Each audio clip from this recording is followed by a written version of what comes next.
নারীর স্বাধীন ও নিরাপদ চলাচল সুনিশ্চিত করার দাবিতে আগামী 24শে মে রবিবার ইসলামপুরে পথে নামতে চলেছে প্রতিবাদী কণ্ঠস্বরের সদস্যরা। এর আগে আরজি করের ঘটনা নিয়ে বহুবার আন্দোলনে নামতে দেখা গেছে তাদের। আগামী 24শে মে কর্মসূচির বিষয় নিয়ে এদিন থানায় আসেন সংগঠনের সদস্যরা। Bureau report, big news Bangla. নমস্কার, আমরা প্রতিবাদী কণ্ঠস্বর। এর আগে আপনারা দেখেছেন যে আমরা অভয়ার জন্য রাস্তায় নেমেছিলাম, পথে নেমেছিলাম, এবং শুধু আমরা নয়, পুরো ইসলামপুরবাসী প্রায় 4000-5000 লোক নিয়ে প্রতিবাদ করেছিল। অভয়া নিয়ে যে তার যে বিচারের দাবি শুরু হয়ে গেছে আবার, সেটা আমরা সবাই দেখতে পাচ্ছি মিডিয়ার মাধ্যমে। কিন্তু আমাদের ইসলামপুর কোথায় সেফটি সিকিউর? এখনো পর্যন্ত গার্লস স্কুল বা অন্যান্য কোয়েট স্কুলগুলোতে দেখা যায় স্কুল শুরু হওয়ার সময় এবং স্কুল শেষের পরে অনেক রোমিও টাইপ ছেলেপেলে দাঁড়িয়ে থাকে, তাদের বিরক্ত করে, উত্তপ্ত করে। অলিগলি টার্নিংগুলোতে দেখা যায় নানা ধরনের স্ক্র্যাচিং এখনো পর্যন্ত হচ্ছে।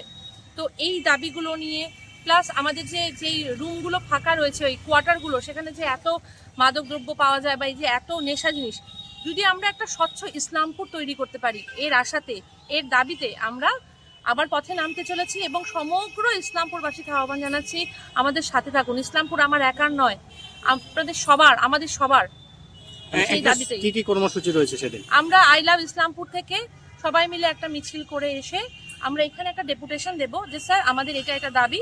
আপনারা যেমন আমাদের কিছু রয়েছে, যেমন স্কুল চলাকালীন সাদা পোশাকধারী পুলিশ আপনাকে রাখতে হবে, মহিলা পুলিশ রাখতে হবে, এবং তৎক্ষণাৎ যেন অ্যাকশন হয়। ওই ধরে নিয়ে এলাম, পরক্ষণে ছেড়ে দিলাম, ওরকম যেন না হয়, সেরকম একটা ব্যবস্থা আপনাকে করতে হবে। এবং মাদক দ্রব্য কিভাবে বন্ধ করা যায়, আপনি রুট লেভেলে আপনি কাউকে ধরে তার মেন জায়গায় না গিয়ে তাকে 2 ঘন্টা রেখে ছেড়ে দিলেন, এরকম যেন না হয়। সমস্ত দিকটা বিচার বিবেচনা করে তারা যেন ব্যবস্থা নেন, সেই জন্যই আমরা ডেপুটেশন দেব। একটা সরকারের পরিবর্তন হয়েছে, নতুন সরকার এসছে, বিশেষ করে ইসলামপুর শহরের যে নারী সুরক্ষার বিষয় রয়েছে, ছাত্রীদের সুরক্ষার বিষয় রয়েছে, বিগত দিনেও আমরা টিচিং এর মতো বিভিন্ন বিষয় বিভিন্ন স্কুলের সামনে থেকে এসছে, সেগুলোকে সুরক্ষিত করতে কি আপনারা এই ডেপুটেশন দিচ্ছেন? একদমই তাই, কারণ আপনি শুধু ডেপুটেশন কেন, আপনি রাস্তাটা দেখুন না, গার্লস স্কুলের সামনে রাস্তাটার যে অবস্থা, টোটোগুলো যেভাবে দাঁড়িয়ে থাকে, একটা সুশৃঙ্খল জীবনটা সবার প্রয়োজন। এবং আপনি ভাবুন, বাচ্চা মেয়েগুলো নামতে পারে না, যেতে পারে না, এমনভাবে সব লোকজন দাঁড়িয়ে থাকে। ওই জায়গাটা একটু ঠিক করার দাবি আছে। সব কিছু মিলেই আমরা ডেপুটেশনটা দেবো, বিশেষ করে নারী সুরক্ষা, যাতে রাত্রি 12টার পরে কেউ বেরোতে ভয় না পায়। রাত্রি 12টার পর, যেমন স্যারের সাথে কথা হলো, শুধু কুকুর আর পুলিশ ছাড়া রাস্তায় যেন কেউ না থাকে। আমরা দেখেছি যে অভয়াকাণ্ড যে ঘটনাটি ঘটেছিল কলকাতার বুকে, তার তীব্র প্রতিবাদ শুধুমাত্র আমাদের এই ইসলামপুর শহরে নয়, গোটা বিশ্বে ছড়িয়ে পড়েছিল। তার বিচার আমরা এখন এক এক করে দেখতে পাচ্ছি, এবং আমরা আশা করছি যে আগামী দিনে আমরা পুরো এই অভয়ের বিচার পাবো।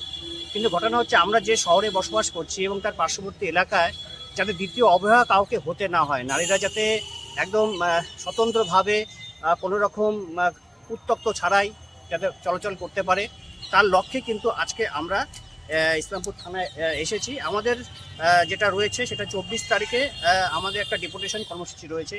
আমরা আইসি স্যারের কাছে সেই ডেপুটেশন কিছু দাবি দেওয়া রয়েছে, সেগুলো তুলে ধরবো। এটা মূলত আমাদের ইসলামপুর এবং পার্শ্ববর্তী এলাকায় নারীদের জন্য। তো সেই ডেপুটেশনের মূল উদ্দেশ্য হচ্ছে যে বিভিন্ন জায়গায় আমরা দেখছি, পাড়ার মোড়ে মোড়ে স্কুল টাইমে হোক, বিভিন্ন নেশাগ্রস্ত যুবকেরা বিভিন্ন সময় কী করছে, চলমান নারীদেরকে উত্তপ্ত করছে। তো সেই বিষয়গুলো যাতে বন্ধ হয়, এবং আরও কিছু দাবি দেওয়া রয়েছে, সেই দাবিগুলো নিয়েই আমরা 24 তারিখে স্যারের কাছে ডেপুটেশন দেবো। আমাদের ডেপুটেশন কর্মসূচিটা 24 তারিখ 6টার সময় শুরু হবে আই লাভ ইসলামপুর নিউটাউন থেকে।